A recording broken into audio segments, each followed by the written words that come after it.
An ka foli bɛ an lagɛba bɛɛ lajɛlen ye minnu b'an lagɛ Mali kɔnɔ fo ka se Mali kɔkan ma k'aw ladɔnniya ko nin y'aw donni aw ka jamukan kɔnɔ dɔgɔkun kibaru ale bɛ lase aw ma samedi o samedi ka taa 9h la ka taa bila 10h la aw balimakɛ Bubakari Kɔlɔn Samake fɛ dɔgɔkun kibaru ale ye jamukan ka wele bɛ se maa minnu ka baara ye kunnafoni ɲinini kunnafoni sɛgɛsɛgɛli fo ka taa se kunnafoni jɛnsɛnli ma samedi o samedi an ka wele bɛ se maa damadamani ma u bɛ na an b'an da don dɔgɔkun kɔnɔ kibaruba minnu kɛra an bɛ baro k'olu kan ka hakilinaw di olu kan fo don nataw la kibaru ninnu kan ka wolo min na an da bɛ se olu bɛɛ ma bi dɔgɔkun kibaru maa fila minnu b'an bolo n'olu bɛna hakili falen kɛ an ka plateau in sanfɛ o ye Madi Keyita an b'i fo k'i waleɲuman dɔn an ka weleli jaabi la basi foyi tɛ yen.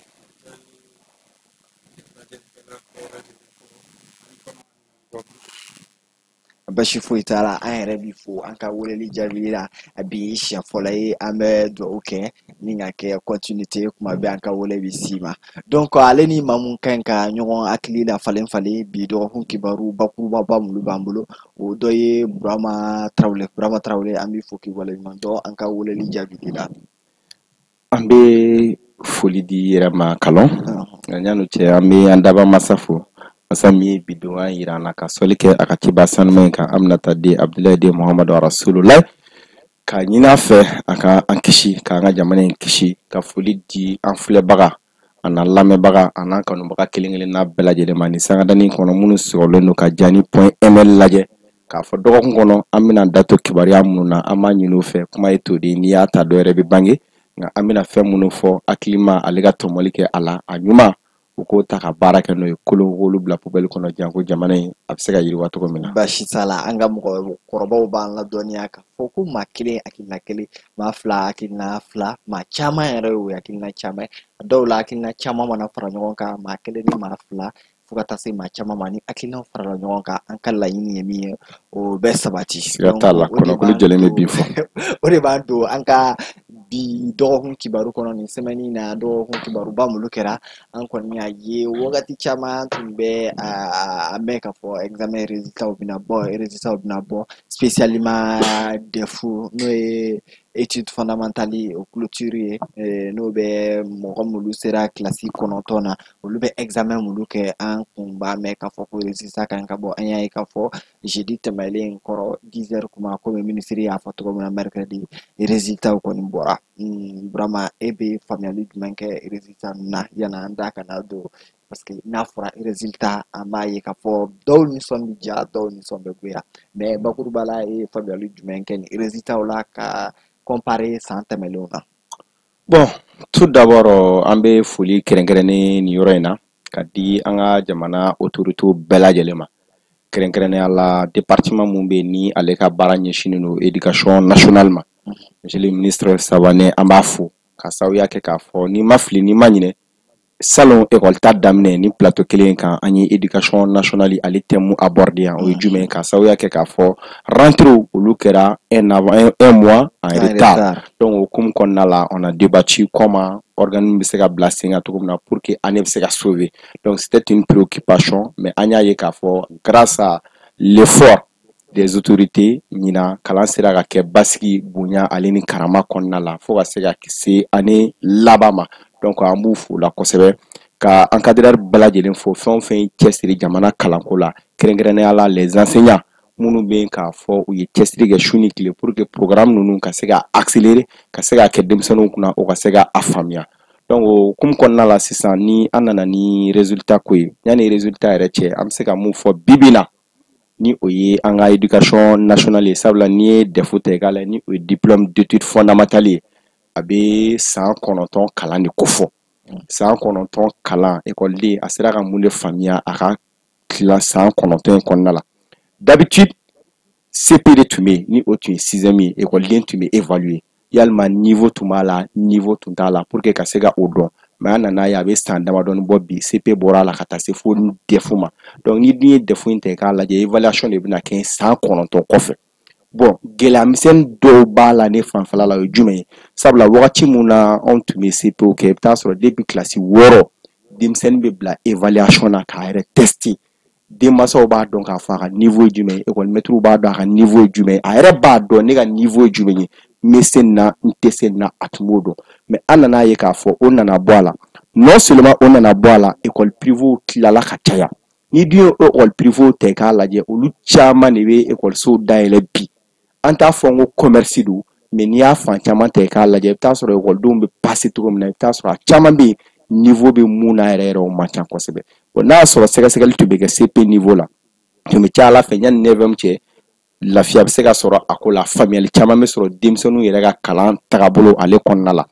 Mais o t'a la bilen, an bɛ dɛfu ko la. Donc résultat ale ɲuman bɛ sɔrɔ yɔrɔ jumɛn de la, o ye k'a fɔ fo denmisɛnnin depuis a bɛ don école la wagati min na, a ka jateminɛ somɔgɔw fɛ, a ka jateminɛ école maîtres fɛ, a ka kalan kɛcogo ani a ka baara kɛcogo. Sabula ni ye denmansa caman ta k'a lajɛ bi,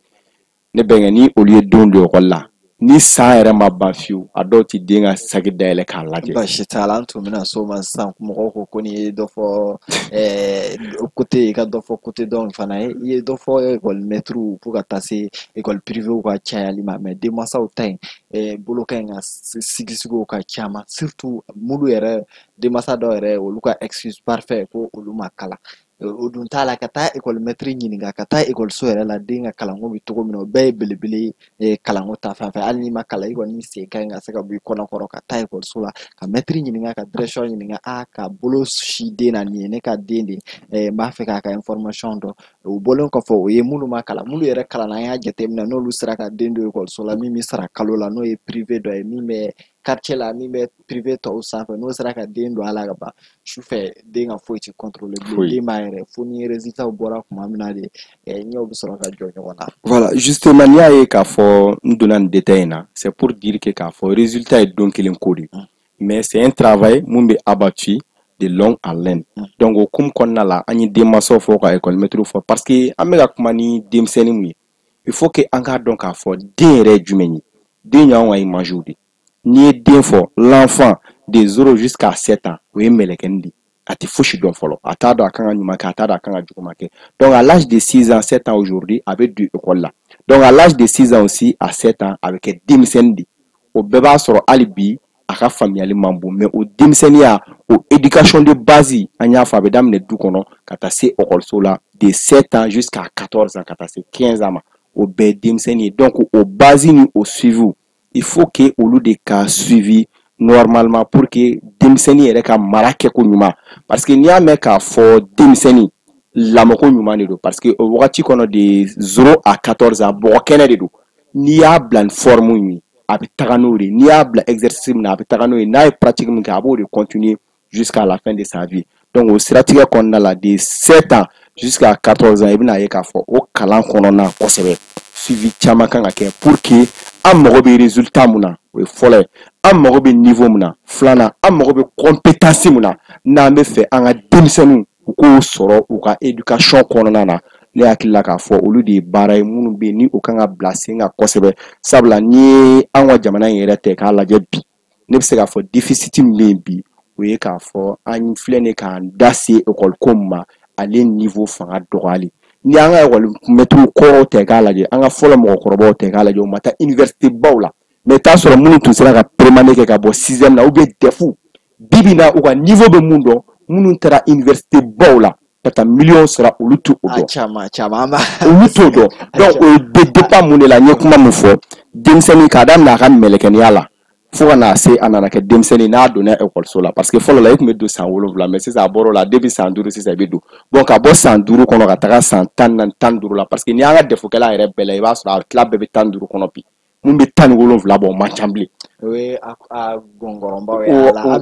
Voilà, donc justement au résultat kɔni pour que an bɛ se ka résultat spontané sɔrɔ, il faut que an ka suivi kɛ denmisɛnninw depuis u ka mɛlɛkɛniya wagati fo ka taa se denmisɛnniya ale balukuyali ma, ka se ka écoleso olu matarafa k'u kanu don. Donc Keita an bɛ se de ma, an kɔni y'a ye ministre de l'enseignement national, ministre de l'éducation nationale n'o ye Amadou Sy Savané, ale y'a jira k'a fɔ ORTM yɛrɛ plateau sanfɛ ko ɲina résultat taux o kɛra 53,0%, donc i b'a fɔ kɛmɛ kɛmɛ sigi la 53 ni murumuru o de y'a sɔrɔ ɲina donc an y'a ye k'a fɔ depuis jeudi kɔni dɔw olu nisɔndiyara dɔw olu ni nisɔngoyaw bɛ ɲɔgɔn na examen yɛrɛ taabolo ye o ye mais o kɔfɛ an da bɛna s'a ma thème yɛrɛ y'o ye an y'a ye k'a fɔ ekɔliso dɔw olu ministre la o dɔw ye prytanée militaire min bɛ Kati ɲinan premier major yɛrɛ bɔra yen salon peut-être salon ta ma bɔ yen salon ta bɔra Sacré-Cœur la mais salon Aseni fana ta bɔra yen mɔgɔ caman kɔni bɛ ka réseaux sociaux kan k'a yira k'a fɔ n'i ko éducation yɛrɛ i ko condition de condition tɛ o condition dɔw ye ka maître bila condition na dɔw ye ka ekɔlidenw yɛrɛ ka kalan adapté i b'a fɔ kilasi kɔnɔ u ka ɲi ka bɛn da min ma heure fo ka taa se temps min ka ɲi ka d'u ma ni e bɛ se ka comparaison dɔ nin fila la cogo jumɛn na e ka yeta ye nin fila la cogo jumɛn na minnu bɛ ka essayer ka prytanée militaire k'a fɔ ko est ce que k'a bɛ se ka multiplier jamana yɛrɛ kɔnɔ walasa an bɛ ka résultat min ye prytanée na o bɛ se ka na jamana fan bɛɛ la cogo min na. D'accord, an b'i fo kosɛbɛ an defu résultat y'a fɔ cogoya min na prytanée militaire la n'an y'a jateminɛ mɔgɔ 10 fɔlɔ minnu sanfɛla sɔrɔ jamana in kɔnɔ yan prytanée ale ye saraba caya la parce que ale ye mɔgɔ sɔrɔ fo ka se mɔgɔ 7 ɲɔgɔn na donc ça veut dire que prytanée militaire u ye baaraba kɛ donc an bɛ prytanée kalandenw fo ka kalan karamɔgɔw fo a n'a ɲɛmɔgɔw bɛɛ lajɛlen ko c'est le Mali qui gagne donc ni nana comparativement k'i bɛna prytanée ni an ka système éducatif la k'i bɛna comparaison dɔ kɛ an bɛ yɔrɔ min na bi i bɛ fili belebeleba ta parce que n'an seginna ka taa kɔfɛ Mali kalanko tun bɛ cogoya min na prytanée image bɛ cogoya min na bi Mali kalanko bɛɛ de tun bɛ ten fɔlɔ n'o ye sérieux du début à la fin. N'o ye rigueur ye. I m'a faamu donc rigueur bɛ yen du début à la fin o tun ye jumɛn ye kalan tun bɛ kɛ du kɔnɔ kalan tun bɛ kɛ sigidaw la kalan bɛ kɛ kalanyɔrɔw fana kɔnɔna la donc ni saba bɛɛ de faralen ɲɔgɔn kan o de tun bɛ excellence di an ma o de tun bɛ niveau ɲumanw di an ma donc an y'a ye bolojigikɛlaw bɛɛ la somɔgɔw t'u ka rôle jouer tuguni sigida yɛrɛ t'a ka rôle jouer kalanyɔrɔ yɛrɛ fana na rôle tɛ jouer donc prytanée ye yɔrɔ ye ale ye finitigilakaw ka yɔrɔ ye donc ni mɔgɔ min ko finitigilakaw bɛɛ b'a dɔn o ye rigueur ye o b'a dɔn o ye sérieux ye bɛɛ b'a dɔn k'a fɔ kulonkɛ tɛ yen n'i ye prytanée yɛrɛ jateminɛ fɔlɔ sɔnni i ka taa prytanée la bɛɛ tɛ taa prytanée la prytanée la concours de bɛ kɛ ka sɛnsɛnni kɛ meilleur de bɛ ta san 6 kɔfɛ kalan na donc a bɛ sɔrɔ ka taa prytanée la donc prytanée bɛ daminɛ à partir de la 7e année donc bɛɛ tɛ taa u b'u ka concours kɛ u yɛrɛ b'a dɔn mɔgɔ minnu bɛ se mɔgɔ minnu gagnera olu de bɛ taa prytanée la donc an b'a jateminɛ ka fɔ prytanée tɛntɛnni kɛra ka mɔgɔw lataa yen donc ni nin résultat bɔra yen o man ka bali mɔgɔ la mais an ka mun bila an kunkolo la an k'a dɔn k'a fɔ ko Mali kalanko a tiɲɛyɔrɔ ka bon kosɛbɛ kosɛbɛ a tiɲɛyɔrɔ ka bon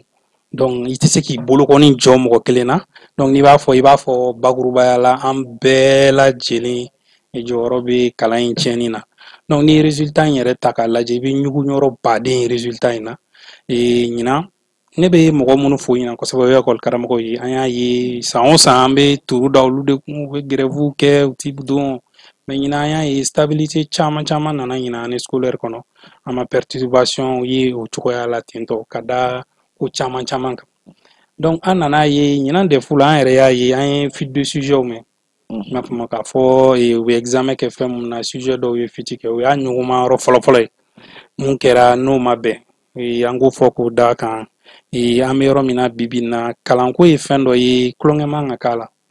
kalan ye n'i bɛ fɛ ka jamana ci i kana marifa bila i kana fɛn bila i bɛ kalan tiɲɛ donc ne bolo o sira in an k'an janto la kosɛbɛ kosɛbɛ c'est inadmissible k'a ye k'a fɔ ko jamana in an ka jamana in kɔnɔ hali bi ko fiche de sujet bɛ kɛ vraiment a bɛ mɔgɔninfin kamana gan a bɛ ko caman nege bɔ mɔgɔ la quoi surtout niveau yɛrɛ tɛ jamana min na ka ban n'i y'o fana layɛ i b'a ye fana l'école malienne a été commercialisée il y a longtemps i m'a faamu an b'a fɔ cogoya min na dɔgɔtɔrɔw de bɛ dɔgɔtɔrɔsow gérer olu de bɛ dɔgɔtɔrɔsow jɔ normalement donc sɔrɔsiw minnu ye sɔrɔsiya kalanw kɛ olu de bɛ marifaw ni fɛnw ci donc minnu fana ye ekɔli in kalan kɛ minnu ye karamɔgɔya kalanw kɛ ekɔliso kan ka olu de ka baara kan ka kɛ ekɔliso ko ye mais an y'a ye mali in kɔnɔ yan bi ekɔliso ko kɛlen don commerçants ni fɛnw ka fɛn de donc ni kalanko kɛra wari ɲini yɔrɔ ye ka ban dɔrɔn o y'a selen a tiɲɛlima yɔrɔ ma quoi donc an nana ye o kɔfɛ ko mɔgɔ dɔw minɛra k'a fɔ nɔti bayɛlɛmali sababu la an yɛrɛ y'a ye a jaw ye an ka ORTM kan k'a ye ko ekɔli karamɔgɔ dɔw minɛra ko écoleden 200 ni kɔ k'olu ka nɔti bayɛlɛmali la donc moi je pense que o ye ɲugun belebeleba ye jamana in kɔnɔna la yan donc o ye fɛnw ye fɛn minnu fɛɛrɛ kan ka sigi a la don nataw la fɛɛrɛ kan ka siri a la ne bolo nin kan ka kɛ sababu ye nin man ka mɛn tulo la siɲɛ 2 an ka jamana in kɔnɔ yan parce que nin ye jigilatigɛba de ye k'a ye k'a fɔ jamana bɛ danaya ta ka kalifa e la aw bɛ se ka taa mɔgɔw ka nɔti yɛlɛma cogo di n ye mun f'i ye n'i y'a f'i ye n ko école a commercialisation bɛ ka don école kɔnɔna la problème dɔ de ye nin parce que u bɛ boli mun de nɔfɛ c'est phénomène dɔ fana bɛ examen ko ninnu na bi n t'a dɔn ni caman y'a ye ko 100% ni école ye 100% kɛ ni école ye 100% kɛ ça c'est quelque chose vraiment ni a ka di tulo la mais fɛn n'a kɛra école min yɛrɛ la o san yɛrɛ voilà donc c'est extrêmement dangereux donc ne b'a ye commerce sira kan o yɔrɔ la donc ni mɔgɔ min bɛ fɛ ka écoleden caman ka t'e fɛ e bɛ wari sɔrɔ donc et toi tu mets tous les moyens en place pour que i ka écoliso ka to ka 100% kɛ o donc an dun b'a dɔn école ninnu caman bɛ i bɛ taa sɔrɔ commerçants ni fɛnw caman de b'u dogo école-maître dɔw kɔfɛ ka écolisow dayɛlɛ donc a problème ka ca quoi donc moi je pense que ni ma ko ɲuguma yɔrɔ b'a ko la an nana ye ko mɔgɔ dɔw minɛra kɔfɛ DEF résultat bɔra donc an ma communication foyi mɛn a ko kan tuguni mɔgɔ minnu ka nɔti falsifiera a kɛra cogo di u seginna ka nɔti ninnu kɛ cogo di nɔtiw réglera cogo di mɔgɔw bilar'u ka hakɛ kɔnɔ cogo di donc ni foyi ma fɔ mɔgɔ ye a kɔni fɔra dɔrɔn ko résultat bɔra ne dun bolo ko in ye fɛn min ye a man ka dogo hadamadenw ma a kan ka ɲɛfɔ k'a ɲɛfɔ a ɲɛ yɛrɛ kan parce que n'i ye a bɛ fɔ cogoya min na n'i ye fɛn ye k'a sin e bɛ fɛ dingɛ sen sisan i bɛ bɔ fɛn dɔ kan mais n'i y'a sin ka taa tuguni i bɛ bɔ fɛn wɛrɛ kan je pense que ko in a bɛ en cours a bɛ ka taa jɔn b'a yira k'a fɔ ko 200 ko kuma min fɔra ko yɛrɛ bɛɛ don ko o dɔrɔn don ko fɛn caman tɛ a kɔfɛ hali bi donc moi je pense que ça c'est vraiment quelque chose à revoir très sérieusement ni ɲuguma yɔrɔ dɔ wɛrɛ ye jumɛn ye tuguni o ye niveau ko ye donc n'an ye niveau ko jateminɛ bi mɔgɔ si n'i ye defukɛla ta bi ko mɔgɔ 100 yira i la ko mun ye defu sɔrɔ e yɛrɛ i tɛ école karamɔgɔ ye i tɛ fɛn ye mais n'i ko k'i yɛrɛ b'i ka propre évaluation kɛ i b'a dɔn k'a fɔ nin yɛrɛ mun niveau fitinin bɛ mun na yɛrɛ a tɛ tɛmɛ mɔgɔ 10 kan donc c'est vraiment inquiétant c'est vraiment alarmant an ye denmisɛnninw ye Mali kɔnɔ yan bi kalanko la mais an fana si fitinin an ye defu kɛ wagatinin minnu na o ni sisan fana ta tɛ kelen ye donc o ni sisan denmisɛnninw niveau tɛ kelen ye donc an yɛrɛ tɛ se k'an da don defu mɔgɔw ta la parce que les candidats au bac même on leur demande même articuler juste une simple phrase c'est un problème donc an tɛna baga defu denmisɛnninw ma o la quoi donc an bɛ wele bila bɛɛ ma k'a bila an yɛrɛ ma an ka segin an kɔ an ka kalanko in ta ba la surtout jama yɛrɛ ka ca yɔrɔ min na kosɛbɛ bi n'o ye public ye ani privé ninnu an ka jateminɛ mais exemple dɔ d'i ma Sénégal ɲinan u ka prix d'excellence dɔ tun bɛ ka di Sénégal a dili la école karamɔgɔ dɔ bɛ a ye prix di premier ministre denkɛ ma n'o Ousmane Sonko ye a bɛ public de la donc i y'a jateminɛ k'a fɔ o ye courage ba ye dɛ un premier ministre qui accepte que son fils fréquente une école publique donc o ye signe de o image forte dɛ o ye signe dɔ de k'a yira hadamadenw na ne premier ministre ne den bɛ école publique la ne t'a to diɲɛ kɔnɔ école publique ka tiɲɛ an ka jamana kɔnɔ donc moi ne bɛ n t'o la ka proposition dɔ kɛ an ka président de la république comme an bɛ refondation na an bɛ refondation ko kumaw la donc pour que kalanko in ka ɲa a ka exiger ministre bɛɛ kan ale yɛrɛ président ani directeur baw bɛɛ lajɛlen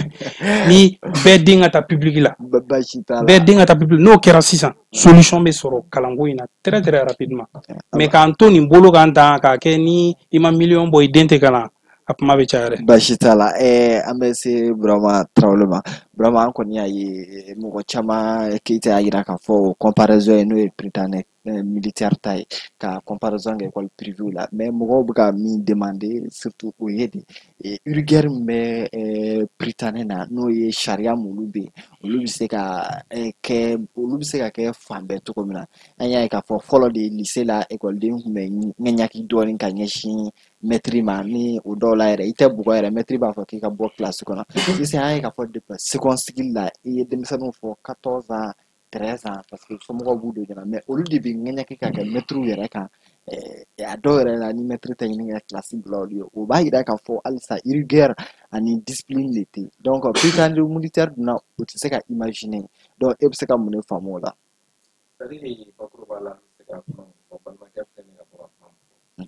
Il faut que un système éducatif en aille revoir parce que n'y a pas qu'à la dire à faut comme na on y démissionner mais on calana cadre jum qu'on a là ani bi démissionner méga cala comme qu'on a là c'est diamétralement opposé donc Prytann militaire mouflé ni bela jelen ba donc à fond n'y a même militaire ko do be da fond fait ka on va ira ka fo commandement do de bi sharia dɔw de bɛ yen i tɛ se ka bɔ olu kɔnɔ fiyewu a ka kuma yɛrɛ daminɛ kɔnɔna la a y'a yira k'a fɔ bɛɛ ti kɛ ye ekɔliden yɛrɛ fɔlɔ bɛɛ yɛrɛ tɛ kɛ ekɔliden est ce que la hali o concours yɛrɛ bɛɛ bɛ bɔ a kalama et puis encore o concours yɛrɛ donc du coup n'an ko k'an bɛ focaliser o ta dɔrɔn kan bi a ka ekɔlidenw kɛra première nationale ye an b'u féliciter k'u ka directeur féliciter parce que les 10 premières kɔnɔna la i bɛ taa sɔrɔ k'a fɔ olu de ye jɔyɔrɔba sɔrɔ a kɔnɔna la mais dɔw fana tun bɛ k'a essayer k'a fɔ k'u b'a ta k'a bila i n'a fɔ sɔrɔsiw bɛ fanga la donc ni sɔrɔsi ekɔlidenw fana ye ɲɛmɔgɔya sɔrɔ condition olu ka condition voilà parce que n'i ko ekɔli fana i ko condition de e tɛ se ka taa mɔgɔ 50 mɔgɔ 60 sigi classe kelen kɔnɔna la quoi a bɛ gɛlɛya olu ka donc kuma in bɛ yɔrɔ min na sisan bi an ti ni ekɔliso kelen ye parce que ni sujet de don an ye kuma mun fɔ quoi normalement jamana télévision show kan ka nin débat de ta k'a kɛ fan bɛɛ fɛ parce que n'an ko bi ko la refondation de l'état n'an ko bi Mali kura n'an ko bi la souveraineté il faut que an ka système éducation ni o ye fondamental ye an ka améliorer an ka base solidew sigi n y'o kuma fɔ kuma kɔnɔna la denmisɛnnin ye bɔgɔ kɛnɛ de n'a lamɔna cogo min na a bɛ wuli n'o forme de wa fo ka taa fɔ a sara ti bɔ o cogo la o dun base ye de 0 à 14 ans 15 ans o b'a sɔrɔ a bɛ denmisɛnninya kɔnɔna la est ce que an ta ninnu i tɛ jigin dɔɔni parce que an ka sisan 15 ans ninnu ni maître yɛrɛ olu ka histoire f'u ye hali defu maître ouais mais justement il faut que kuma fanba bɛ yɔrɔ jumɛn de la n y'a fɔ n ka kuma daminɛ kɔnɔna la k'a daminɛ denmansaw la ka taa se ekɔlimɛtiriw ma ka taa se jamana ɲɛmɔgɔw ma i n'a fɔ kuma kɔnɔna la n balimakɛ bɔra k'a fɔ cogo min na il faut que an ka autorités de k'a dɔn bi k'a fɔ jamana ka siniɲɛsigi bɛ denmisɛnninw de bolo denmisɛn dun fana ka siniɲɛsigi labɛnko ɲuman ye kalan de kalan dun faamuyali fanba n'i y'a ye n bɛ taa ka segin kuma in kan kuma dɔw bɛ yen a fɔ ko 10 a ka fisa ni kuma si dɔnbali 100 fɔli ye o jumɛn de ye k'a fɔ n'an bɛ fɛ an ka ɲɛda kura sɔrɔ an ka futur cadre la an ka futur intellectuel la il faut que niveau de base dɔw de ka sɔrɔ o la donc ni au niveau de base ma ɲa de la première année ka se defu ma ni olu ma sɔrɔ dɔrɔn an ka dɔn k'a fɔ fɛn fosi tɛ se ka dilan bilen parce que ni denmisɛnnin ma niveau sɔrɔ o la e t'a laban mina kɛ jumɛn de ye sisan ka wari bɔ ka diplôme san ka d'a ma pour que a ka tila ka ekɔli la a ka taga baara daminɛ ka sɔrɔ compétence 0 donc o kuma ye mun ye sisan autorités de kan ka na ni système éducatif ɲuman ye mun tun bɛ yen n'a bɛ ka tiɲɛ u k'a essayer k'a évaluer u ka suivi kɛ notamment dans les écoles publiques u ka fɛɛrɛ kɛ ka condition bɛɛ lajɛlen bila a kɔnɔ i n'a fɔ i y'a fɔ cogo min na n'i taara an ka école publique la bi i b'a ye k'a fɔ écoliso minnu bɛ yen ni fondamental don prémané ka taa se 9e ma k'a fɔ ko bibliothèque b'a kɔnɔ ou bien salle d'informatique dɔw b'a kɔnɔ taa mun bɛ yen k'a fɔ k'a bɛ denmisɛnninw bolo heure dɔw kɔnɔna la ou bien récréation kɔnɔna la ou bien jour dɔw bɛ pendant les week-ends ko ekɔlidenw bɛ na ka na bibliothèque kɛ ka livre découvrir ni fɛngɛw kɛ o tɛ yen salle d'informatique tɛ yen n'i ye ekɔliso la i bɛ taa sɔrɔ a y'a fɔ cogo min na waritigi dɔ moyen b'ale ye condition bɛɛ lajɛlen b'ale ale bɛ école privée dɔ dayɛlɛ i bɛ taa sɔrɔ école privée kɔnɔ cantine bɛ bibliothèque bɛ salle d'informatique bɛ mais dans nos écoles publiques o tɛ yen gouvernement y'i mago bɔ a la ka école commercialiser k'a kɛ wari bɛ mɔgɔ min kun i n'a fɔ mɔgɔ min diplôme b'a bolo diplôme t'a bolo mais ni wari kɔni b'ale bolo ka étage kelen fila jɔ ale bɛ école dɔ dayɛlɛ parce que o ye école sara kalo kɔnɔ 1000 ou bien 1000 n'i y'o fara ɲɔgɔn kan o fana ye jagokun dɔ ye ale bolo denmisɛnw ka niveau bɛ taa feere k'o kɛ jagokun ye denmisɛnnin minnu bɛ yen k'a fɔ n'olu kan ka niveau sɔrɔ ka compétence sɔrɔ ka se ka jamana bɔ bolo la ka jamana denw bɔ bolo la ni olu fana ka niveau bɛ ka taa feere alors que diɲɛlatigɛ kɔnɔna la quoi mon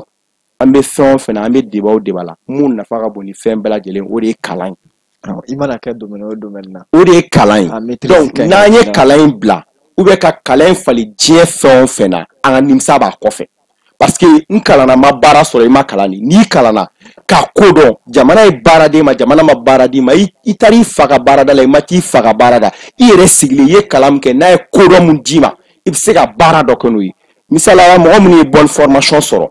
école fondamentale la ka daminɛ primaire ka taa se DEF ma a mɔgɔ o mɔgɔ bɛ yen n'a y'a dɔnniya yɛrɛ sɔrɔ n'a y'a compétence sɔrɔ i la il ne suffit pas que i ka taga lycée la ka taga 3 ans kɛ pour que ka bac sɔrɔ ka bɔ yen ka taa université la ka 5 ans kɛ pour que ka diplôme sɔrɔ non hali ni olu dɔw taara électricité ou bien menuiserie ou bien métallique ou bien ka foi ninnu kɛ i bɛ taa sɔrɔ au bout de 3 ans cap ou bien 4 ans BT ale bɛ se ka bɔ a donni kama ka entrepreneuriat dɔ créer a yɛrɛ parce que savoir faire b'a la compétence b'a la a bɛ se k'a fa ni ba ta ka sɔrɔ mɔgɔ mun taara université la ale yɛrɛ ma tila fɔlɔ a ka sociologie kalan ni culture ninnu kalan ninnu fɛnw na donc niveau fanba bɛ surunya mun na dɔrɔn o ye de k'a fɔ an ka jamana bɛ niveau min na il est temps que qu'on revient en arrière an ka segin arrière ma o jumɛn ye k'a fɔ an ka bi système éducatif n'an bɛ fɛ an ka bɔ il ne s'agit pas de construire des belles universités dɛ ka taa milliard ba dɔ université ninnu na dɛ so dugumana ma ɲa ne taara sanfɛla immeuble k'a fɛn ba ninnu k'o la dugumana mana ni dugumana tɛ so la a tɛ ɲɛnabɔ donc dugumana in an ka base solide don olu la an ka denmisɛnnin ninnu ka éducation k'a suivi kɛ ka ɲa non seulement parents ka u jɔ o jɔyɔrɔ la état fana ka condition ɲɛnama de bila école privée de cayalen don bi ni école publique ye condition b'olu de bolo ni wari tɛ mɔgɔ mun den bolo e den tɛ taa école so la bibliothèque bɛ mun na salle e bɛ taa sɔrɔ bi bi na k'a fɔ artificiel fɛngɛ minnu bɛ yɔrɔ min na bi développement ni technologie minnu bɛ yen k'anw ka écoledenw de bɛ école daminɛ primaire jusqu'à 9 ans a tɛ se ka wari dɔ dayɛlɛ kuma tɛ Excel ma yɛrɛ ka unité centrale ni clavier voilà donc c'est dommage jamana bɛ évolution mun na bi c'est à dire a ka gɛlɛn k'a fɔ bi école publique ka anw ka jamana kɔnɔna la cantine ti yɔrɔ min na o man ka kɛ k'a fɔ pharmacie ti yɔrɔ min na o man ka kɛ k'a fɔ fɛnɛ ko bibliothèque ti yɔrɔ min na ou bien salle d'informatique ti yɔrɔ min na o tɛ k'a man ka kɛ avant que état an ka ni fɛn o fɛn ɲini c'est vrai qu'an ye stade ninnu ni fɛnw rénover koyi école bɛ sen na mais an ka segin école ninnu kɔnɔ parce que n'i y'a mɛn kɛra programme yɛrɛ fana changer a dɔw la i y'a fɔ cogo min na hali sa condition en tout cas ne yɛrɛ personnellement ne mana et puis notamment an ka kuma in bɛɛ surunya parce que condition mana bila fɛnɛ il faut que an ka réfléchir sujet dɔ la o sujet jumɛn ye école maître ka condition vraiment n'an m'a lajɛ an ka jamana in kɔnɔ na a bɛ gɛlɛya kosɛbɛ parce que k'a daminɛ école publique la ka taa se école privée ma n'i ye école maître ka sara ta i k'a lajɛ k'a fɔ mɔgɔ min bɛ taa baara kɛ 8 heures de temps kalo mana sa a bɛ mun sɔrɔ k'ale k'a ka so ni malo ni fɛnw sara o la ko ka tila k'i yɛrɛ sacrifier denmisɛnninw ye baara wɛrɛ dun fɛnɛ t'a la o kɔ ni public yɛrɛ don ka fisa privé mɔgɔ kalo 3 denmansa si tɛ yen mun bɛ école maître dɔ tɛmɛtɔ to k'a bɛ 100 d'a ma ou bien 1000 d'a ma o tɛ yen bon ni dun ye aw ka école ninnu sara ta k'a lajɛ mɔgɔ min bɛ k'e den ka sini ɲɛsigi k'a labɛn o tigi sara t'i bolo quoi mais aw ka jamana in kɔnɔna la walahi bilahi n'i kɛra école maître ye n'i ma dɛmɛbaga ɲuman sɔrɔ e yɛrɛ kelen k'a fɔ k'e ka sara k'e bɛ muso furu la ka du jɔ la ka taa fo n'i taara juru ta banque la o dun juru bɛ don mɔgɔ jumɛn la minnu ye fonctionnaire ye n'u bɛ jamana ka école publique la assurance b'olu la i bɛ se ka 3 millions 4 millions sɔrɔ ka taa du terrain san sinon école maître sara k'a fɔ k'ale ka fura ni fɛnw bɛɛ lajɛlen b'o la à la fin de 9 mois kɔnɔ ko économie tɔ ko ka taa terrain dɔ san 2 millions 3 millions a b'a si bɛɛ lajɛlen k'o la a tɛ ɲɛnabɔ donc ale dun bɛ yen n'ale hakili ma sigi ko ale ka taa faamuyali kɛ ɲuman kɛ olu dun de bɛ députés kalan olu de bɛ ministres kalan olu de bɛ avocats kalan i mana kɛ diɲɛ fɛn o fɛn ye i maîtrise a sara t'i bolo an bɛ dugawu kɛ peut-être ni école maître ka ko ka lajɛ dɛ non condition ka lajɛ non seulement a ka lajɛ gouvernement fanfɛla la anw denmansaw fɛnɛ k'a dɔn k'a fɔ anw ka denw ka sini ɲɛsigi parce que ni e ye den don école la wagati min na ani école maître bɛ taa mun kɛ ɲɔgɔn kan ani e t'o kɛ ɲɔgɔn kan k'a daminɛ primaire la ka taa se 9 ma ni maître bɛ heure 8 de kɛ ɲɔgɔn kan a dɔw ye heure 6 ye donc au temps kɔnɔna na a ɲɛ bɛ maître de la maître ka attitude a b'o de la a bɛ maître ka condition de o ka faamuyali de bɛ don a kɔnɔ donc e kan k'i cɛsiri o maître la sabula e ka jigi i den e jigi i den ka siniɲɛsigi o siniɲɛsigi donnen don maître mun ka bolo kɔnɔ an kana ɲinɛ maître kɔ basi t'a la an bɛ segin ma an kana ɲinɛ maître kɔ donc Madi Keita an bɛ an t'o de la éducation ye thème ye n'i ko i b'a daminɛ Mali kɔnɔ yan i bɛ tile kelen k'a kan document caman b'a kan an yɛrɛ ka ministère la a caman bɛ tiroir kɔnɔ mais an bɛ dugawu de kɛ halisa faamuyali ka don non simplement programme ka changer mais conditions de vie fana ka changer parce que an tɛ ka maliyɛn den bi bi na taga kalan kɛ a yɛrɛ dɔrɔn ani mɔgɔw de bɛ concurrence kɛ n'olu bɛ sous région na ani mɔgɔw de bɛ concurrence kɛ n'olu bɛ continent wɛrɛw kan ani mɔgɔw de bɛ concurrence kɛ ni outil wɛrɛ b'olu bolo bi bi na min b'a to olu compétence bɛ booster ka tɛmɛ anw kan donc o de b'an don an ka thème filanan kɔnɔ an ka thème filanan an y'a ye k'a fɔ affaire judiciaire dɔ mɔgɔw ɲumanna ko affaire judiciaire a kɔni tɛ commenter mais an bɛna jisa an bɛna faamuyali di an lagɛbagaw ma n'an lamɛnbagaw minnu ma se ka a faamuya minnu ye caman y'a la réseaux sociaux sanfɛ mun ma se ka faamuyali sɔrɔ a la an y'a ye k'a fɔ nin semaine in daminɛ an ka premier ministre kɔrɔ n'ale ye Musa Mara ye n'ale kɛra premier ministre ye Ibrahim Boubacar Keita ka fanga wagati weleli kɔni sera a ma an ka jugilakaw ka weleli sera a ma ka bɔ donc e bɛ se ka fɛn i bɛ se ka ɲɛfɔli jumɛn k'an ye ko in daminɛ ka se bi la ko in tɛmɛna sira minnu fɛ. D'accord, an bɛɛ lajɛlen y'a ye bɔlɔlɔsiraw kan k'a fɔ an ka jamana premier ministre kɔrɔ n'o ye Musa Mara ye ka kun welela BJ la ka taa ɲininkali dɔw sɛmɛ a la donc o kɛra tile fɔlɔ la tile filanan an y'a ye a taara BJ la tuguni ka taa laban commune 4 tribunal la k'a seginna so donc n'an y'a ka bɔlɔlɔsiraw ye ka tila ka a ka avocat n'o ye maître Mutaka Tali ye an bɛ kuma in bɛɛ lajɛlen sɔrɔ olu kɔnɔna la mais mun ye ko in problème yɔrɔ ye c'est que détail de ma di ko in kan a ka avocat n'o ye maître Mutaka Tali ye ale m'a fɔ an ye a ka client welela ka sɛgɛsɛgɛ kuma jumɛn na ko jumɛn na client fana n'o ye premier ministre kɔrɔ ye Musa Mara ale fana m'a fɔ ne kun welela n ɲininkara nin de la donc cette affaire là ça reste flou donc ça veut dire que n'i ye sariya dɔnbagaw ka kuma jateminɛ u b'a fɔ ko fɛn in bɛ procédure bɛ sen na donc procédure bɛ sen na o de y'a to kuma in ma fɔ wa ou bien mun yɛrɛ bɛ ko in na mɔgɔw tɛ mun dɔn ni ne kɛra kunnafoni ye officiellement mun dara jamana kɔnɔdenw kulo kan mais a kɛra cogo cogo an ye kunnafonidilaw ye an ka sɛgɛsɛgɛli dɔw y'a yira an ma caman ko an ka premier ministre kɔrɔ n'o ye Musa Mara ye k'a welela k'a ɲininka a ka sɛbɛnni dɔ de la bɔlɔlɔ kan donc an y'a jateminɛ k'a fɔ a bɛ démarche dɔw kɛ kɔrɔlen n'o ye an ka kasoladen dɔw bɛ yen a bɛ to ka taa b'olu la donc kasoladen kɛrɛnkɛrɛnnenw don a yɛrɛ ka sɛbɛnni la n'i y'a jateminɛ a bɛ fɔ des prisonniers d'opinion o y'a yɛrɛ ka kuma ye k'a fɔ mɔgɔ minnu minɛra ka bila kaso la o hakilinata nɔfɛ donc o kasoladen ninnu na an b'a ye Ben le cerveau Climat Rasbach ninnu ni Rose la vie chère Cham ninnu ma donc a b'a fɔ bon Cham kɔni an m'o fɔ parce que Cham an t'o yɔrɔ dɔn hali bi an bɛ yɔrɔ min na an bɛ voilà donc an bɛ tasibila k'a kɛ ka taa ala ka a to kunnafoni ka sɔrɔ hali bi an y'a ye sini kunun a muso yɛrɛ ye plainte kɛ Kati ka a cɛ kibaruya ɲininkali kɛ ko faamaw k'a dɛmɛ ka se ka Cham yɔrɔ ɲini donc an bɛ dugawu k'o ko la kosɛbɛ kosɛbɛ Cham yɛrɛ bɛ ne yɛrɛ ka association na donc o de ye ko in ye donc an y'a ye ko kunnafonidila caman ye dila suɲɛ ka kuma fɔ ko a b'o visite minnu kɛ n'o ye ka taa b'o kasoladen ninnu ye donc sɛbɛnni dɔ de bilara bɔlɔlɔ sanfɛ a ye sɛbɛnni in bila bɔlɔlɔ sanfɛ k'a fɔ n taara bɔ karisa la donc a ma da o dɔrɔn ma a tilara k'a fɔ k'an bɛna ko ale bɛ fɛn bɛɛ bila sen kan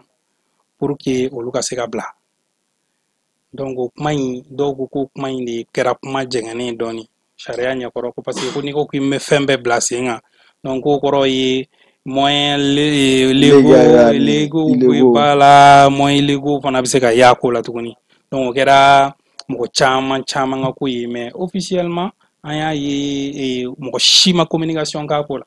Moussa Mara yɛrɛ a ma fɛn fɔ d'habitude n'a bɔra nin ko ninnu na a bɛ communication kɛ c'est quelqu'un qui communique beaucoup a ka avocat fana ma communication kɛ tribunal fana ma communication kɛ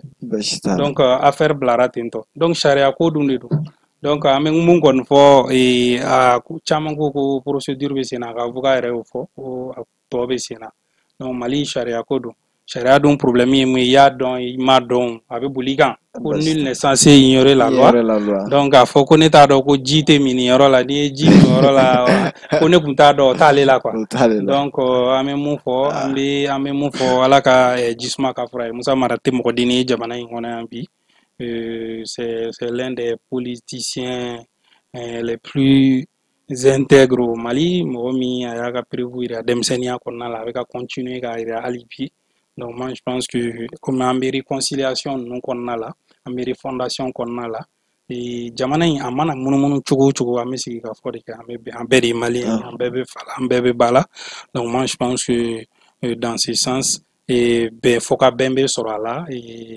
pour que jamana in a ka se ka suma an bɛɛ lajɛlen ka laɲini ye o de ye donc ko bɛɛ ka jisuma dɔɔni dɔɔni k'i koli ji la c'est pas facile an bɛ yɔrɔ min na autorités ko sa sirannen don a fagabaga sirannen don c'est pas facile ni mɔgɔ kɛlɛbaga kɛra i yɛrɛ ye a ka gɛlɛn quoi an ka kɛlɛ in kun fɔlɔfɔlɔ kɛlɛ in daminɛ tun ye juguw bɔra yɔrɔ wɛrɛ ka na an kɛlɛ mais bi u donna an yɛrɛ mɔgɔw yɛrɛ de kan bibi na ka bila an yɛrɛ la donc bɛɛ de kan k'i hakili to i yɛrɛ la i ka fɔtaw la i ka kɛtaw la fɛn o fɛn bɛ yen i k'a jateminɛ parce que jamana in kɔnɔ bi i bɛ tɔgɔma i ni mɔgɔ bɛ bɛn i yɛrɛ bolo i b'a dɔn ka sɔrɔ i t'a dɔn donc o bɛ ko o ko la an kan ka fɔtaw jateminɛ an t'a fɔ ko karisa jo b'a la karisa jo t'a la o bɛɛ ye ko wɛrɛ de nous sommes dans un pouvoir exceptionnel, un pouvoir qui n'est pas du tout normal et vu les contextes an bɛ fɛn minnu traverser la donc n'i ko k'i bɛna i ka hakɛ bɛɛ ɲini o kɔnɔna la a kuma ka ca donc moi je pense que bɛɛ ka jɛ i ka hakɛ dɔɔni dɔɔni kɔ pour que an ka se ka jamana in sama ka se yɔrɔ la yɔrɔ min bɛɛ bɛɛ lajɛlen bɛ lafiya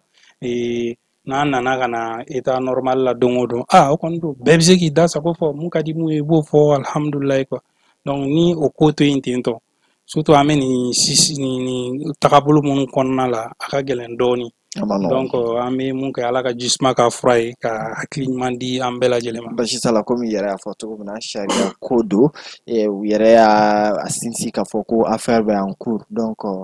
an bɛ fɛn kɛ o de la donc Burama an kɔni y'a ye k'a fɔ sɛbɛnni y'a gorobasara dɔɔni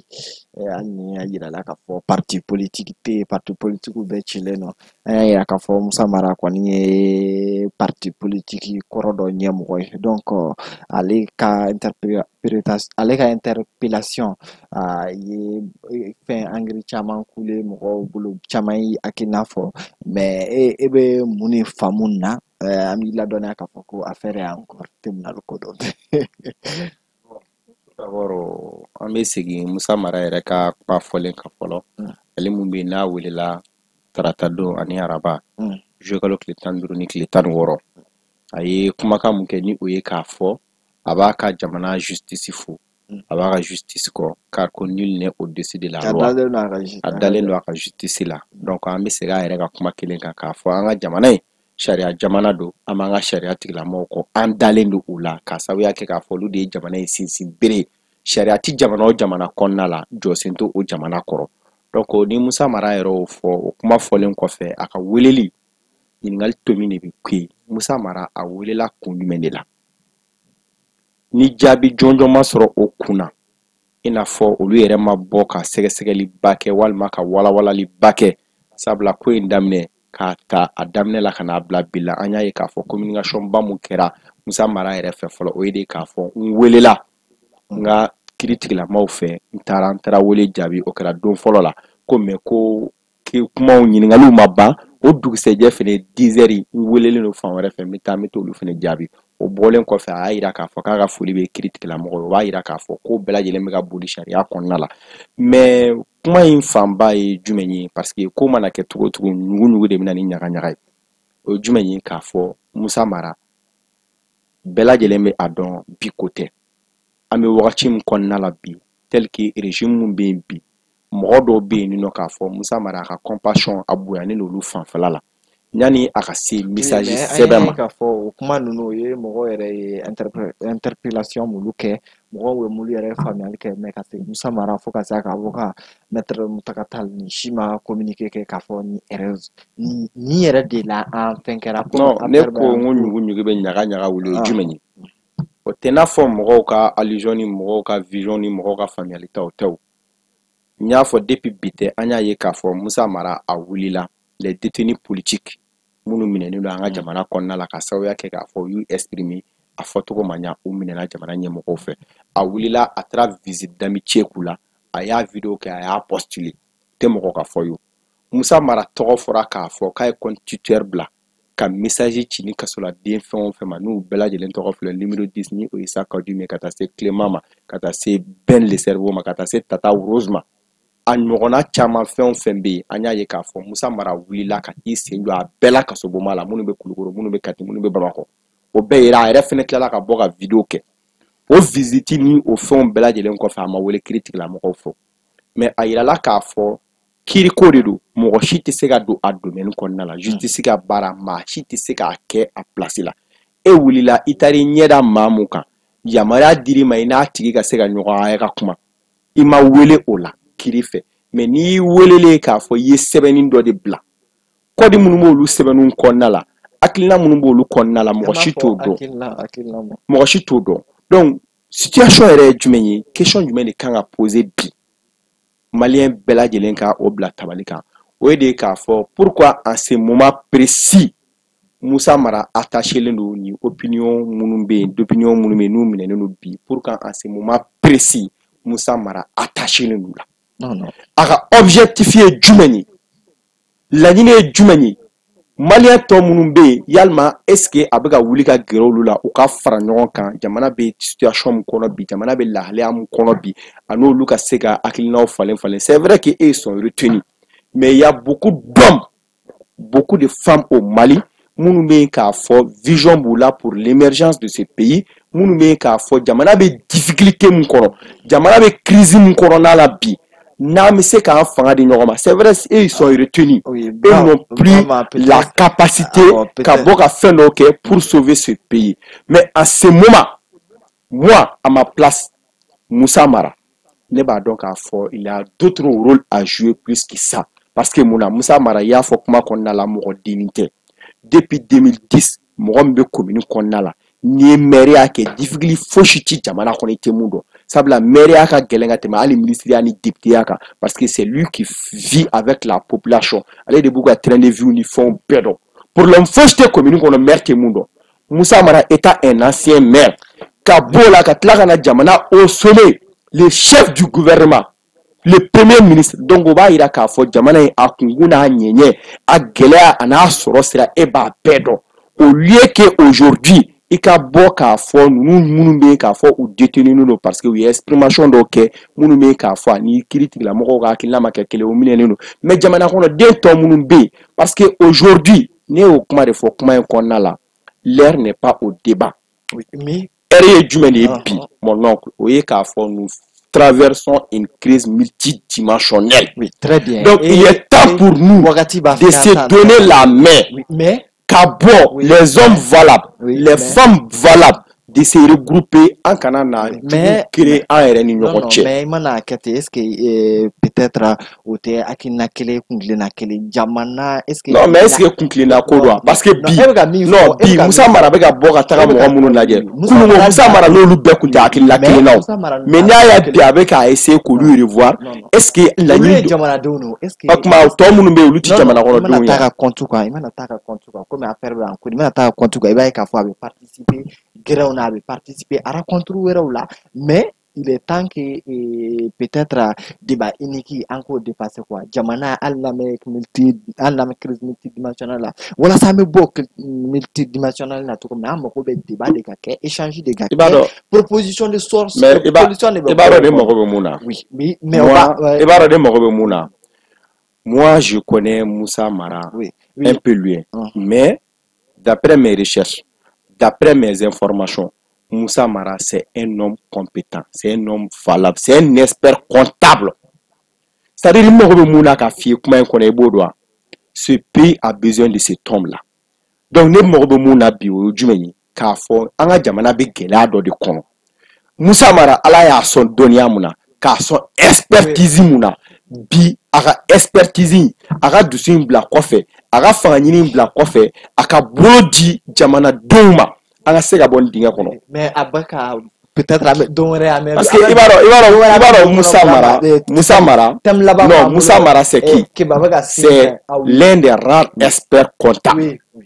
dans la sous-région Mali yɛrɛ tɛ. C'est-à-dire ni Musa Mara ko bi k'a bɛ baara yɛrɛ kɛ i ka budget k'a gonfler film banna quoi. Donc au lieu de mais autorité b'o dɔn pourquoi ma appel ka ye mais e bɛ ka min fana fɔ c'est pas que a bɛ baara kɛ dɔrɔn minnu bɛ ka taa ni jamana hakilina ye bi bi in na an ka taa n'a ye voilà mais minnu bi hali minnu minɛlen don an mago b'olu fana na olu fana ye jamanadenw ye olu ye maliyɛndenw ye an sɔnna ma o an bɛ hakilina kelen na wa an tɛ hakilina kelen na o hali minnu bɛ jamana kɔ kan olu ye maliyɛnw de mais i yɛrɛ y'a fɔ cogo min na wagati kibaru ka sin ka ye an ka thème sabanan. kuma surumani ye jumɛn ye i b'o dɔn jamana in mago b'a den bɛɛ la minnu bɛ kaso la ni olu tɛ ka lasɔrɔ minnu bɛ kɛnɛ ma fɔlɔ an k'an bolo don olu ma n'a fila ɲɔgɔn kan. fɔlɔ t'a la n'i ko k'i catégorisation kɛ dɔrɔn i ye tiɲɛni kɛ donc an ka thème sabanan n'o ye affichage des prix an y'a ye k'a fɔ premier ministre kɔni ye communiqué dɔ kɛ a communiqué a ye mɔgɔ caman réjoui k'a fɔ désormais affichage des services administratifs o bɛna daminɛ o ye mesure jumɛn ye k'a fɔ fɛn fɛn de bɛ yen n'o ka ɲi ka sara jamanaden ka ɲi k'o sara jamana baarakɛ wɔɔrɔ ninnu na service public ninnu na n'o ye jamana yɛrɛ ka baara wɔɔrɔ ye ko o prix o tarifu o musakaw a bɛna afficher bɛɛ b'a ye donc e hakilina ye mun ye o la ani e bɛ se ka mun de fɔ nin décision in na nin bɛna se ka na ni yɛlɛma jumɛn ye jamana yɛrɛ kɔnɔ.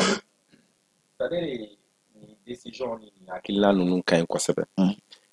mais toujours an bɛ autorité de rappeler o ye kuma jumɛn ye an ka jamana in kɔnɔ c'est que texte ɲuman ta décision ɲuman ta mɔgɔ t'anw ka jamana bɔ a la kuma bɛɛ bɛ taa sɔrɔ texte ɲɛnamabaw de bɔ i yɛrɛ b'a fɔ n'i ye nin kɔni si conformément ci cogo t'a la mais problème ye mun ye a bɛ kɛ kuma de ye mais n'i y'a ta i k'a lajɛ suivi tɛna ye a la. mais an b'an bolo sigi a kan peut-être. non i b'i bolo sigi a kan parce que yanni an ka se nin ma digitalisation ko kumaw fɔra k'a fɔ warimisɛnnin minnu bɛ di kɛrɛfɛla ninnu ni fɛnw na ko k'olu dabila. c'est en cours mais a lajɛ bi fɛn don fɛn min tɛ kɛ tile. mais ko in bɛ kɛ don min na a kuma bɛ fɔ ninnu ko ninnu technologie développera nin ma sa wari man ka di kɛnɛ ma bilen donc nin kuma in texte in taara mais est ce que a baara bɛna k'a ɲɛ ma ni mɔgɔ minnu m'a appliquer marché ninnu bɛna bɔsi u la wa ni marché dira mun fɛnɛ ma n'i m'a kɛ walima i y'i turu fɛnɛ i m'a kɛ ɲangili bɛna bɔ a la wa. ko service public de i b'a fɔ jamana yɛrɛ administration i b'a fɔ jamana yɛrɛ administration i mana taa mairie la sisan o ye jamana ka administration dɔ ou bien i mana taa hali k'a fɔ k'i bɛ nationalité ou bien i bɛ casier judiciaire fo ka taa se papier wɛrɛ ma min bɛ jamanaden ani jamana baara wɛrɛw ni ɲɔgɔn cɛ ko o prix bɛna afficher ne bolo nin mesure kɔni tɛ ko gɛlɛn il suffit k'a ka taper word la dɔrɔn ka nɔrɔ fɛn na ou bien. o de kosɔn ye digitalisation ko kuma in f'i ye digitalisation ko ninnu na a fɔra routine ninnu ni fɛnw na ko code ninnu ni papier ninnu ni fɛnw bɛ yen e bɛ taga e ka infraction joli bɛ k'a fɔ n'i ye nin fɛ jeni ou bien ni fartena ou bien ni frɛntena k'e ka nin dafɛ i b'a dɔn c'est-à-dire question ye mun ye quoi an ka jamana ko in an k'a bɔ discours ba la an k'a bɔ texte ba la quoi ni kuma mun fɔra an ka acte poser k'a baaraw kɛ mais n'a y'a kɛ texte baw ye discours baw ka fɛn fɔ mun bɛ jamana kɔnɔdenw hakili minɛ n'a baara ma kɛ fu de don. basi t'a la an bɛ segin ma sɔnni Keita an kɔni y'a k'a fɔ premier ministre yɛrɛ ni fɛn in de bɔra a da kɔnɔ ni o décision kura in de a ye annonce k'a la k'a fɔ désormais gouvernement y'a exigé k'a fɔ service public bɛɛ ka a ka tarifu a n'a ka fɛnw annonce walasa usagers fɛn maliyɛnw bɛ se k'a ye cogo min na ka jɛya transparency ko sigi sen kan. Bon, il va falloir que c'est pas une question de texte, d'affichage. Là n'est pas le problème. Ça n'a jamais été le problème. C'est une question de bonne foi. C'est très important. Il est temps dans ces pays-là et Bella Djelingi Miri Jamana ina doni quoi. Baro malien segena. Malien segena yere mon frère. Parce que il va le problème mia. Comment na ke chogo malien ba ici ka contourner quoi. Mais exemple do dima ko sai na demsen naka do bora bololoka kaka tusuma kasa ira papier ko do la taranga police so do la karo na chama yayi ako ale tara police so la abado ko papier me fudu on ale tara ko aglan atalema donc u y'a dilan ka d'ale ma u y'a d'ale ma yɔrɔ min na ale ko a bɛ taa ko ayi i kan ka 400 de sara jumɛn ale ko a dun a fɔra ko nin ye fu di donc ale ni finitigilaka in yɛrɛ tun bɛ ɲini ka na se ɲɔgɔn ma ko la a kuma cayara quoi a yɛrɛ ka kuma la a bɔra bɔlɔlɔ kan a y'a fɔ bɛɛ y'a ye Mali in kɔnɔna la yan donc ne bolo olu ka sugu ninnu de kan ka kɛ exemple ye an ka faamaw kan ka mun ta ba la ka se ka ko caman ɲɛnabɔ ne balimakɛ n'i taara bi an ka polisisow la sisan i bɛ taa sɔrɔ document dɔw bɛ yen jamana y'a yira a mɛnna ko document caman ye fu ye mais n'i taara bi an ka polisisow la k'i mago b'o la fu la i bɛ mɛn a nɔfɛ dɛ n'a yɛrɛ sɔrɔla kan voilà kuma la ko 240 k'a kana tɛmɛ o kan mais dɔw bɛ 2000 bɔ o t'a sɔrɔ. o tɛ dépend usage la an ka tiɲɛ non fɔ parce que par exemple o tɛ dépend usage la mon frère i b'a dɔn problème min o tɛ dépend usage la e bɛ taa a bɛ fɔ carte d'identité ye 200 ni dɔɔnin san e bɛ taa e bɛ 200 ni dɔɔnin di on va te dire que bi ta banna sini i bɛ na mon frère i bɛ se ka kalo 1 k'o ko la e bɛ taa si polisiso da la u bɛ lisi a bɛ fɔ ko lisi kɛra ko lisi fara ka tɛmɛ e kan e bɛna to i mago ka sa o kama. Voilà, an bɛna so wɔrɔ in de ma ne yɔrɔ la ne ko a bɛ dépend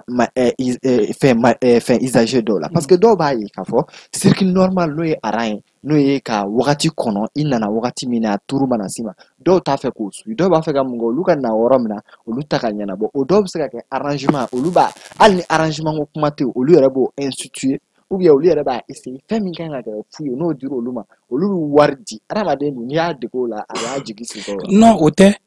an ka nina kura min bɔra sisan ou bien an ka biométrique kura min bɔra sisan n t'a dɔn jamana yɛrɛ y'a délai fɔ a la a wariw tɛ kelen ye o n'i mago b'a la normalement o ye tile 2 ou bien tile 3 ye o bɛ bɛn nin ma mais n'i mago b'a la 24 heures kɔnɔna na an bɛ passeport bɔ tan passeport bɛ yen VIP bɛ yen ne ka voyage dɔ la moi ne bɛ taatɔ Cameroun ni i n'a fɔ an bɛ taa Chine sisan donc n nana bi n ka passeport fɛn ka taa minɛ tilegan fɛ donc o ye dɔ in double ye o bɛ se ka kɛ o mais problème yɛrɛ tɛ o yɔrɔ la problème ye mauvaise foi de f'an k'o de fɔ ɲɔgɔn ɲɛna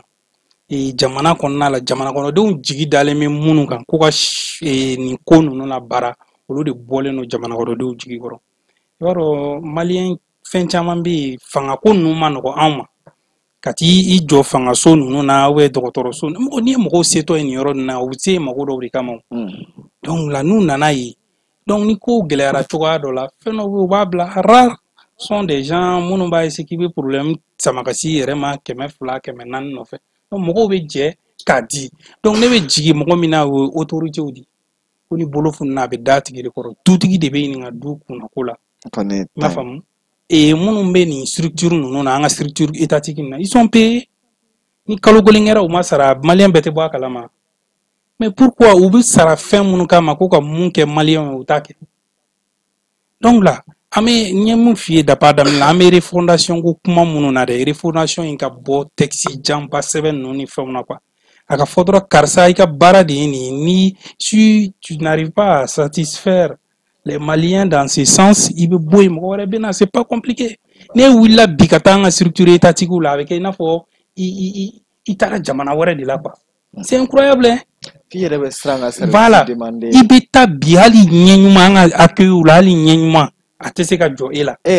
donc e bɛ se bi e bɛ siran donc ne bɛ mun fɔ ne bɛ premier ministre y'a fɛn mun kɛ nin ye belebele ye ko dɔɔni dɔɔni de bɛ na ni ko ye mais ne bɛ mun fɔ a ye ko in tɛ taa suivi kɔ ko in tɛ taa kɛlɛ kɔ maliyɛn mago bɛ autorité de la sisan maliyɛn mago bɛ rigueur yɛrɛ de la dans ce sens n'a kɛra an bɛɛ bɛ lafiya non mais a ka kelen ye ne yɛrɛ sɔrɔ don na n t'a dɔn résidence wa jumɛn ne tagara a nɔfɛ mais moi a fɔra bɛɛ ɲɛna ko fufu don ou bien jumɛn donc an tagara mais moi je vois les gens ni mun t'a dira o ye 200 di ou bien ni mun t'a dira mais moi je comprends pas aw bɛ ka kɛ n jɔlen fana ɲɛna n fana ye n ka 200 di ka n ta minɛ donc i ma problème ya mais o man ka kɛ o ni ne nana ni ne hali ne ye 200 bɔ ka di ma o tila e m'a mɛn jamana ɲɛmɔgɔw da ko fu don nin ko ninnu démasquement gɛlɛn yɛrɛ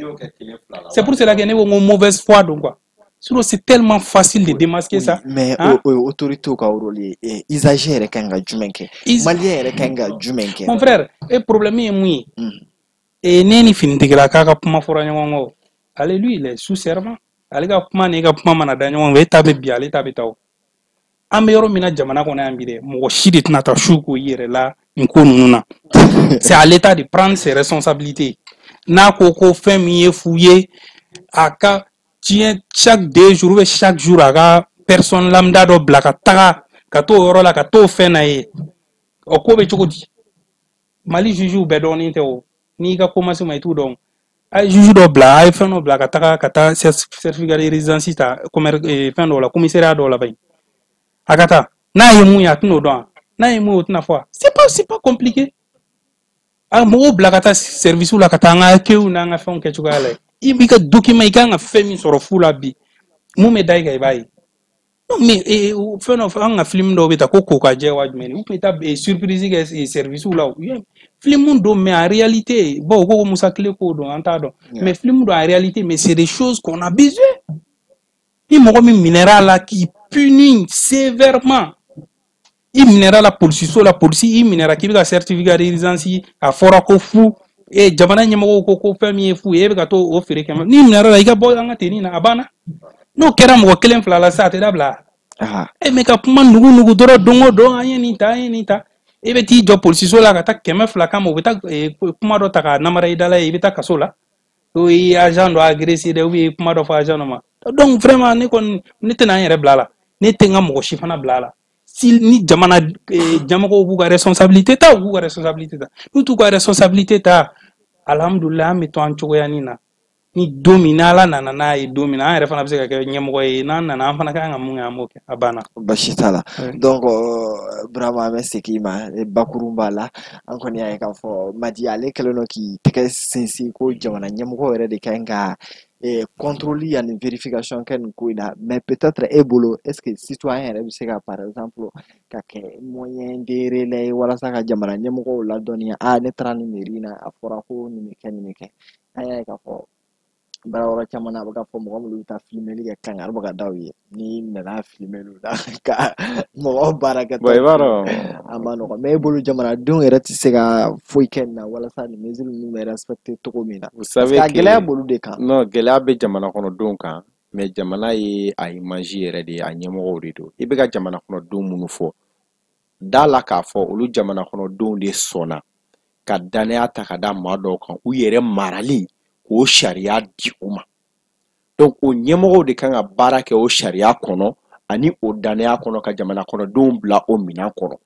e ministre mu fo ibe juge mu fo ibe député mu fo a besara be bo enini de ku o ka tlaka amblasira nyuma kan na e kokolo ke ka anyaki ameje na ya rega warbe ku sara na ye ko nyuma ke ka anfo kan wale nyuma don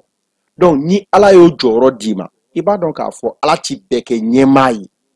o de koso ni kera nyemai iga fote kan ka don ika kete kan ka don ika nga baro barake kan ka ke ala nyesira ya ere koso ani chie ani jamana kono don ka dane asoro mandi kwa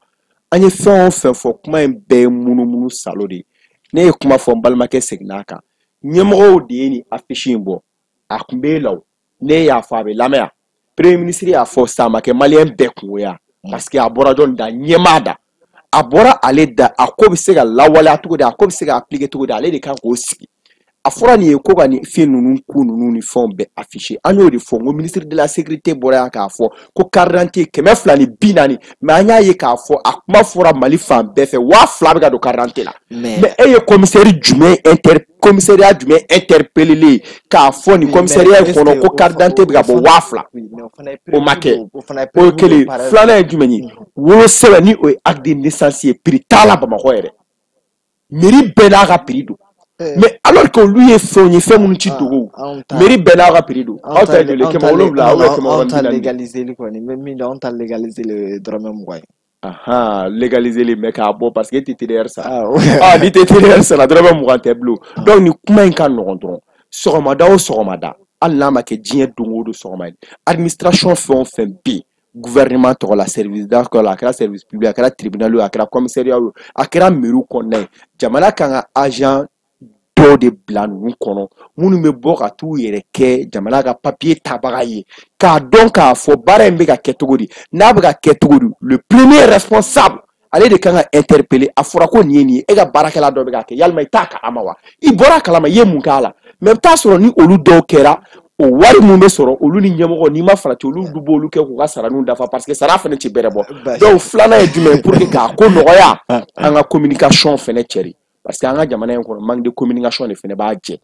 n'u ye nin ko ninnu kɛ u ka kunnafonidilaw wele kunnafoniw ka bila bɔlɔlɔsiraw la a ka bila papiyew kɔnɔ a ka bila kan bɛɛ kɔnɔ maliyɛn den bɛɛ lajɛlen ka ladɔnniya hali dalen sunɔgɔ la n'a fɔra k'i ka wuli ko carte d'identité bɛ sɔrɔ joli b'a fɔ nin don certificat de résidence fu don nifu filɛ nin ye fu don mais bi bina impôt la taa nifu kelen nɔfɛ basi t'a la donc n'i ye fɛn dɔw ye quoi est ce que jamana in yɛrɛ i b'a dɔn Musa Mara y'a fɔ a ka kuma kɔnɔ a n'a ka koba bɛɛ n ye kuma mun fɔ kuma kɔnɔ fɛn dɔw bɛ yen n y'a fɔ n ko Musa Mara c'est un expert comptable a ko depuis 2010 ale ye nin ko in kɛlɛ kɛ ko mais n'a ma ɲa bi k'a fɔ autorités bɛ k'a baara in ta sen na ale b'u encourager n y'o de fɔ ce pays basi t'a la don wɛrɛ an da bɛna don o la donc Mɛdi Keyita bakuruba la kuma jumɛn b'o bolo an ka émission kuncɛ wagati bɛ ka gɛrɛ basi t'a la donc bakurubaya la ne b'a fɔ mɔgɔw ye dɔrɔn Mali kɔnɔ bɛɛ k'a bila i kunna ko bɛɛ bɛ ka baara kɛ jamana ye ni ala y'i kɛ essence feerela ye carré kɔnɔna la da la k'a fɔ i k'a kɛ ka ɲa donc i k'a bila i kunna k'i bɛ k'a kɛ jamana de ye ala ɲɛ b'i la quoi donc ni ala y'i kɛ finitigi fana ye ko k'i kɛ service da fɛn o fɛn baarakɛla i k'a dɔn k'a fɔ i bɛ k'a kɛ jamana de ye ala ɲɛ bɛ bɛɛ la quoi donc ni i bilara k'i ka fɛn min kɛ n'a fɔra ko fɛn min ye fu ye i kana wari minɛ mɔgɔw la o la a kɔlɔlɔ ka bon dɛ i bɛ se k'a kɛ ko se b'i ye mais kɔlɔlɔ dan de b'a la donc k'a dɔn u ka hinɛ maliyɛnw na ten quoi maliyɛn minnu hinɛ don maliyɛn ka ko man ca mais an ka hakɛ n'u ye mun ye u ka to an bolo jamana kɔnɔ ça c'est pas aussi trop demandé hein i n'a fɔra fɛn min ye an bɛ nin gɛlɛya la an bɛ k'an muɲu an bɛ ka sabali mais an ka hakɛ ye fɛn mun ye fana basi t'a la an bɛ dugawu kɛ halisa kuma minnu bɔra kulo kulantiw ka don kɔrɔ an b'an lagɛbaaw ladɔnniya ka foli lase u ma ko u hakili kɛra bi de u garisɛgɛ kɛra bi nin de an ka plateau kan an bɛ u fo k'u waleɲuman dɔn f'u k'an bɛn samedi wɛrɛ k'a ta 9h la ka taa bila 10h la dɔgɔkun kibaru kan